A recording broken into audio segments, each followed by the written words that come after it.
With chaos at the New York Stock Exchange. Get back in there at once and sell! We are looking at major records for the Dow. Now is the time to buy.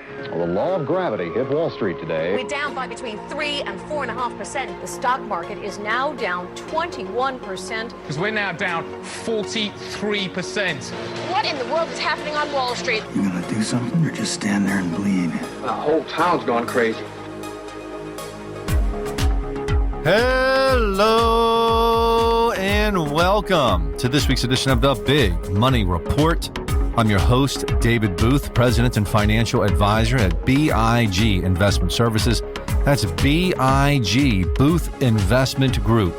We're a full-service financial advisory based out of Dover, Delaware, serving clients all across this great country.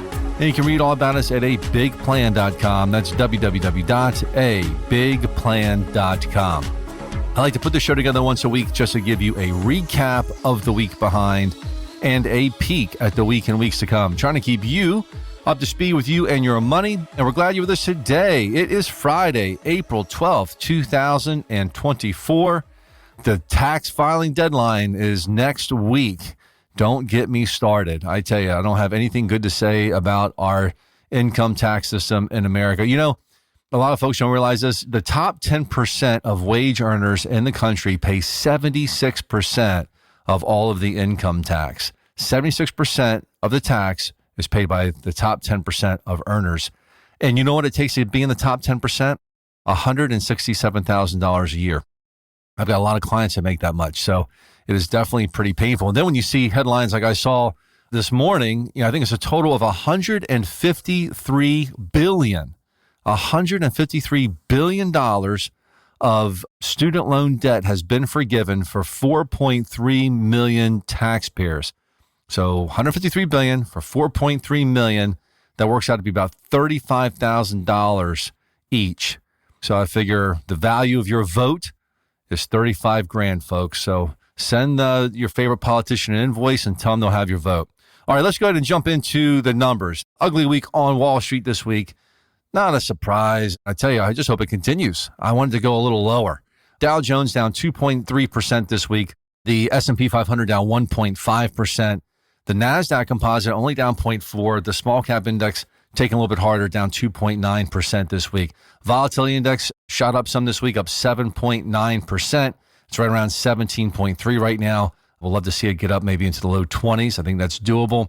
Looking at long-term bonds, they too are down a little bit this week, down 1.2%. We'll talk about why in just a moment.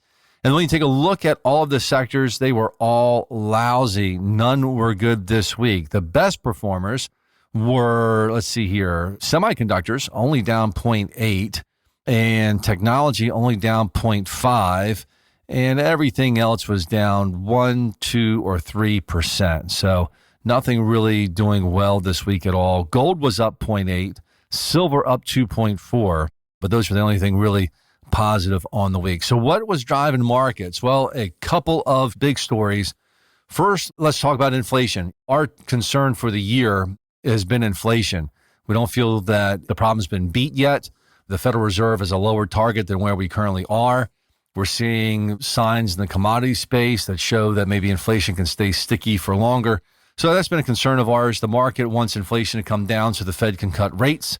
Clearly, the Fed's not doing that. And we had a CPI number earlier in the week. I said it was Wednesday, and it was hotter than expected, and the market got clobbered. I mean, took a big hit. Now, what's interesting is later on that afternoon, there were some rumblings, geopolitical, Iran and Israel. The market took another leg further down.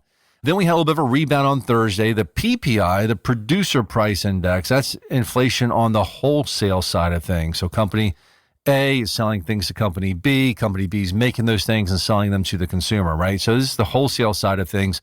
That number came in a little bit better than expected, and the market liked it, but didn't like it that much. We didn't get back the losses from the day before, but the market did like that PPI number. When it comes to the whole inflation story, I still think it's a bit of a risk. The Fed's focused on the PCE, personal consumption expenditures. We're watching that real close. Like I said, I don't think the Fed is going to be cutting rates this year. The market was looking for 6 cuts. They're not going to get it. Certainly not going to get it now. They might get one if they're lucky, maybe two. I'm not sure they'll cut it all. I'm not sure they have to. The economy continues to show a lot of resiliency. I'm not really sure we want to burn our ammunition, right? The only bullets in the gun that the Fed has against a recession is the interest rate policy. You can say that and the quantitative easing and tightening, which has been a newfound mechanism that we've been using since 08, 09. I'm not a big fan of that usage either. That's where we're just opening up the floodgates and dumping money into the economy or shutting it down and sucking the money right back out of the economy. That's a tool as well. But the main tool that the Fed relies on is that of interest rates. And we don't really want to see them using up all that ammunition and not have anything left to work with when a recession comes about. So I kind of hope they just kind of hold pat here, because the economic data is reflecting the fact that they really don't need to do anything at the moment. And inflation's sticky. I'm going to tell you what you don't want. You do not want a repeat of that 70s, 80s inflation, that scare that happened. Because what happened was we had high inflation. The Fed brought it back down. They eased too soon, and inflation ramped back up with a vengeance, and it was worse than it was the first time. We don't want to see a repeat of that. The other big news that's rattling the market and rattled it today here on Friday is the Iran and Israel situation. Iran has made some rumblings. Israel said that they're preparing for an attack from Iran for this weekend, and the market didn't like that. Nobody wanted to be long the market going into the weekend, so everything got sold today. I was kind of surprised to see oil get sold, because that would probably be a catalyst for oil to go even higher. Although it did outperform today, I was surprised to see it down. It was up early, so was gold. Both gold and oil were up a lot earlier in the day, and then they came down with the rest of the market. There was nothing that went up today except bonds, and I'm glad we have bonds. We've got a nice position in bonds in all the models these days, and they did their job today. They buffered the blows of the market. So another thing before I go further, earnings did start today. We had some bank earnings. Of course, earnings have been going on for a couple of weeks. The news media just doesn't talk about it. But I watch these early reporters or late reporters from the last quarter that capture some of the quarter that you're in. And, it looks to me like earnings are on solid footing. Well, we got the official first reporters of earnings season today with the banks, and the numbers were good. Numbers were solid, I thought, on all fronts. JP Morgan, they put out a warning or concern that their net interest margin may not be as high as expected. What is that? That is the difference between short-term rates and long-term rates. That's where banks make their money. And they're concerned a little bit about that because of the yield curve being what it is. And that one took a bit of a hit. The other banks did better. I think all in all, the numbers were good. I think the JP Morgan reaction was a bit of an overreaction, but that's okay. Stock was also a bit more expensive than its peers, so maybe that was warranted. We'll see what happens as we move forward with more earnings releases. Interestingly enough, this week, as the market's taken a beating, I mentioned earlier the best performers, semiconductors and tech. I think maybe investors are looking at areas that are going to grow no matter what, and maybe that's why those two areas attract a little bit of money this week. So maybe this correction we've been looking for has begun. Maybe it's really starting to happen in a way that is tangible and going to be a bit lasting, so we can jump in and do some buying.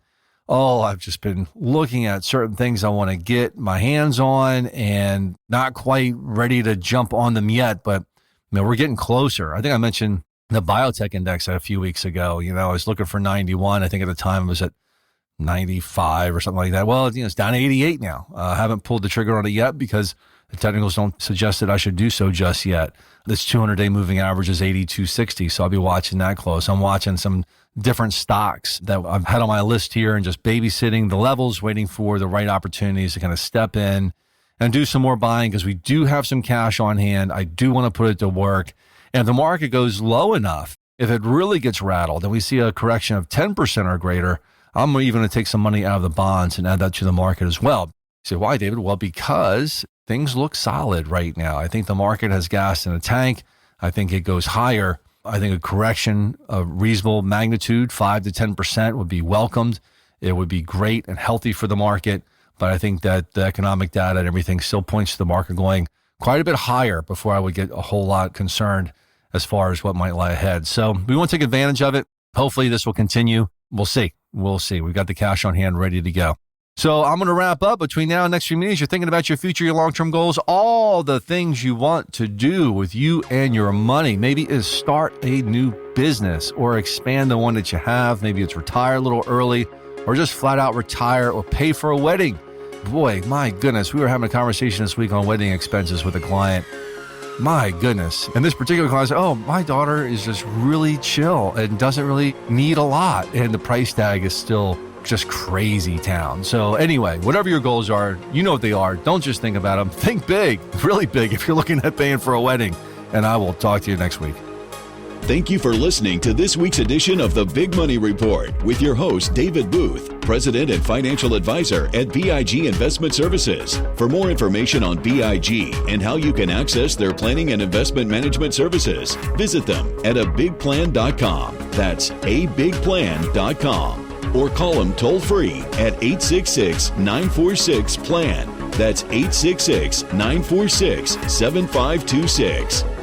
The foregoing content reflects the opinions of David Booth and Booth Investment Group Incorporated and is subject to change at any time without notice. There's no guarantee that the statements, opinions, or forecasts provided herein will prove to be correct. Content provided herein is for informational purposes only and should not be used or construed as investment advice or a recommendation regarding the purchase or sale of any security. All investing involves risk, including the potential for loss of principal. There is no guarantee that any investment plan or strategy will be successful. Please consult a professional before investing.